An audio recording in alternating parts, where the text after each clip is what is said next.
पड़ा, उसने धीरे से लेना चालू कर दिया सोमरस। आप आज लिया तो बहुत अच्छा लगा, नशा आने लगे, कल लिया और उसको और अच्छा लगने लगा। ऐसा करते करते शंभू को नशा के अधीन कर दिया। दिन रात वो बोलने लगा, दिन रात, अरे पार्वती ला दो मेरा प्याला। आज भी वैसा चल रहा ना, लेना यार, क्या होता है, थोड़ा सा पीछे तो दे, कुछ नहीं होता।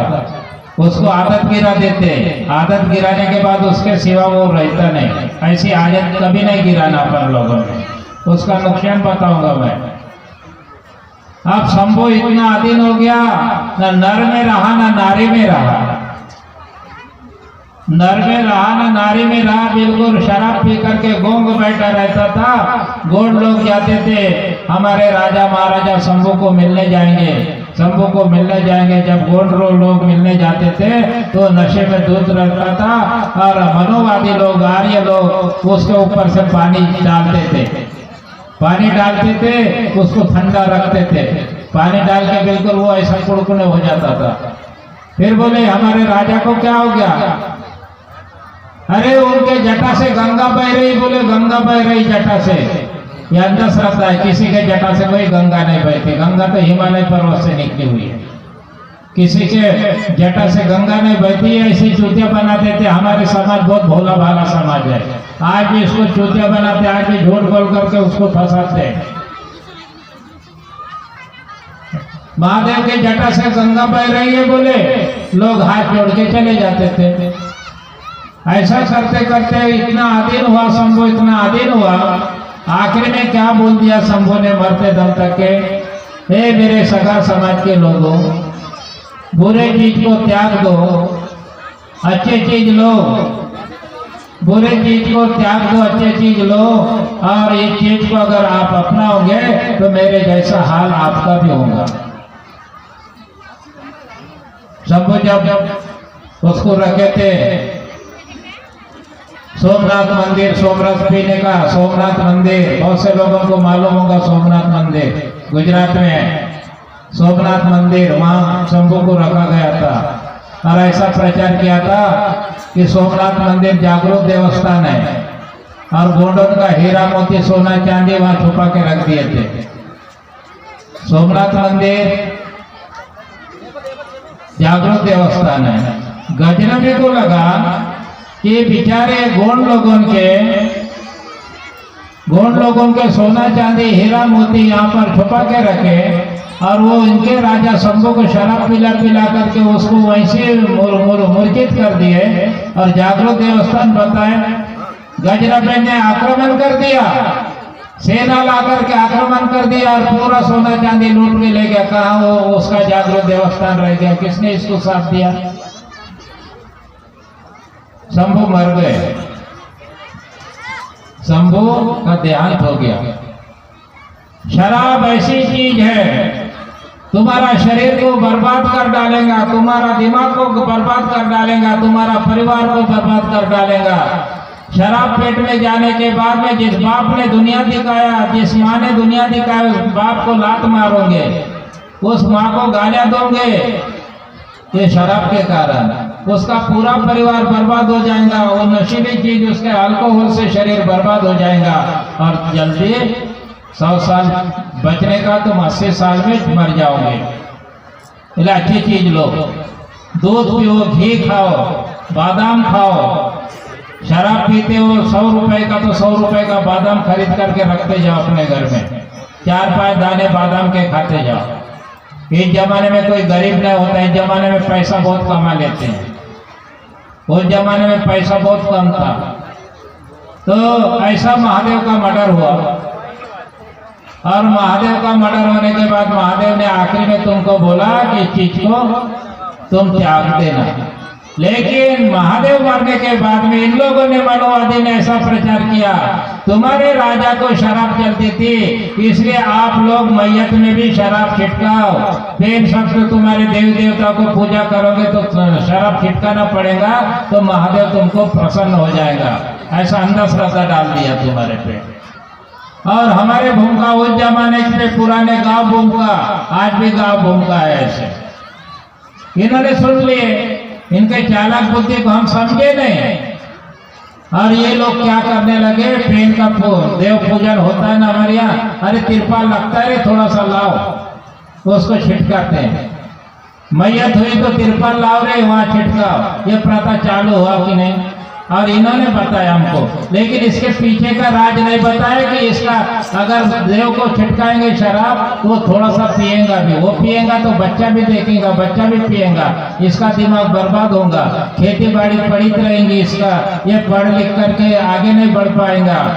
ये इनकी चाल है, उस चाल को हम समझे नहीं, इसलिए चीज को बिल्कुल हमारे भूमका लोगों को भी बताना चाहता हूँ। मैं बार बार बोलता हूँ कि भूमका का जो पद लेता है, तुम बिल्कुल शराब पीना नहीं, नशा करना नहीं। तो और जो नशाबंदी का कार्यक्रम करता है उनको मैं धन्यवाद देना चाहूंगा कि जिस गांव में बिल्कुल भी नशा नहीं चलता, नशा दारू बेचना भी नहीं, दारू पीना नहीं, आपका शरीर बहुत मजबूत रहेगा। गोपालिंगो ने क्या कहा, जीवा खरो जीवा पिसेंता पिसे जीवा तुम मामनी माए जीवा तुम तामामनी करो जीवा बुंसारे मायांता इनो जीवा बिंसारे मायांता निवे हर शिरडी सिंगारता पड़ा पेनता सेवा सेवा।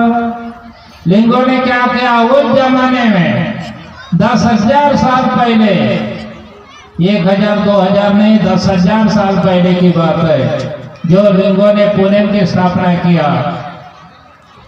जो एक जान पे अवलंबन है, अकेला जीव जग नहीं सकता बोले, इसीलिए बोले एक जीव दूसरे जीव पे अवलंबन है। शेर जैसा मांस खाएगा, किसी को मारेगा तब जिंदा रहेगा, और वैसा इंसान का भी है। इंसान को जीव जगने के लिए डॉक्टर ने जो बताया अंडे खाना है तेरे को, तो अंडे शरीर को शक्तिशाली बनाना है, तो तुम्हारी शरीर जितनी शक्तिशाली रहेंगी, बोले लिंगो बोलता है, तो आगे बढ़ते जाएगा बोलता है। ज्यादा दिन टिकेगा, उसका बीज मजबूत रहेगा, संतान मजबूत तैयार करेगा। नहीं, जिसका बीज कमजोर रहेगा वो आदमी जल्दी मर जाएगा, बीज भी कमजोर रहेगा, संतान कमजोर पैदा करेगा। तुम बीज रखते हो ना घर में बोने के लिए, अभी तो खरीद के ला करके बोते हो ना, उस समय में बीज रखा जाता था ढोली में, अच्छा अच्छा टपोरेदार बीज, उसको बोते थे हम लोग खेत में। ऐसा शरीर इंसान का भी टपोरेदार ताजा पुष्ट शरीर रखना चाहिए। लिंगो ने उस जमाने में हमको बताया।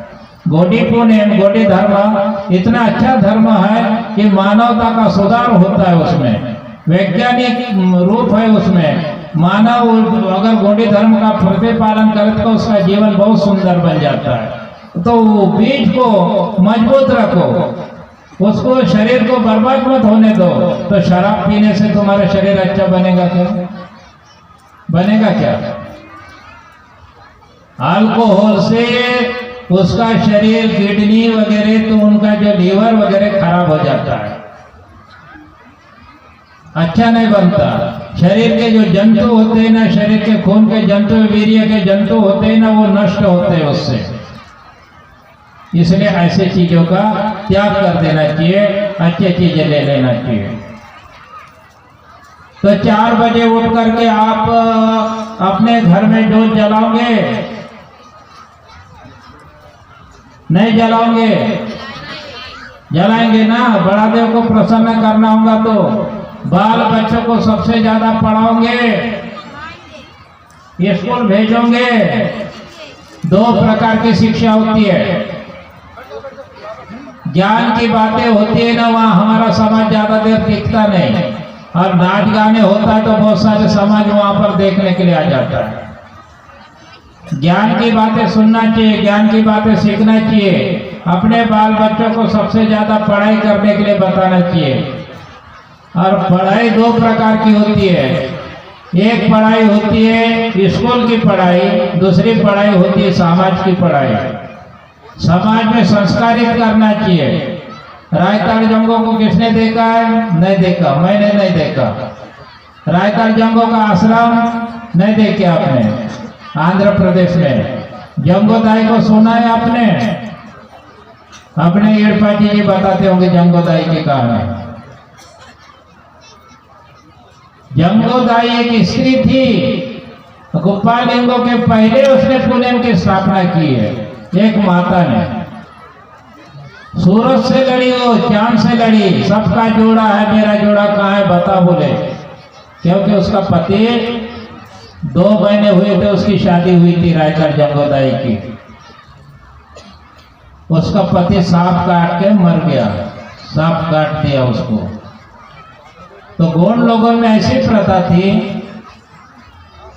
जिसका बच्चे का माँ बाप मर जाते थे उसको माता पिता को खाने वाले करके उसको जंगल में भगा दिया जाता था। और जिस माता का पति मर जाता था उस माता को भी पति को खाने वाले करके जंगल में भगा देते थे। उसी तरह जिसका पेट आ जाता था कुंवारी कन्या का, उस लड़की को भी एक कंकाली करके, कलंकित करके उसको भी भगा देते थे। तो रायगढ़ जंगोदाई ने परदोली कोट में आज भी आश्रम में 4 जनवरी से उसका मेला लगेगा, पूस कर महीने में।